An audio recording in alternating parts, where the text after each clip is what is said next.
কিছুদিন আগে এই ল্যাবটির অ্যাডাপশানের জন্য পোস্ট করেছিলাম, কারণ একে রাস্তায় কেউ ছেড়ে দিয়ে গিয়েছিল। আর সেই পোস্ট থেকে অনেকের থেকে সাড়া পেয়েছি অ্যাডাপশানের জন্য। তো আমাদের হাওড়ায় আজ 20 তারিখ ভোট।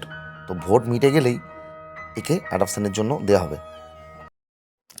আজকে যে ভিডিওটা দেখাবো, ও মহা আনন্দে দারুণভাবে স্নান করলো, খুব মজা করে স্নান করলো। সেই ভিডিও আজকে আপনার কাছে শেয়ার করব, দেখুন।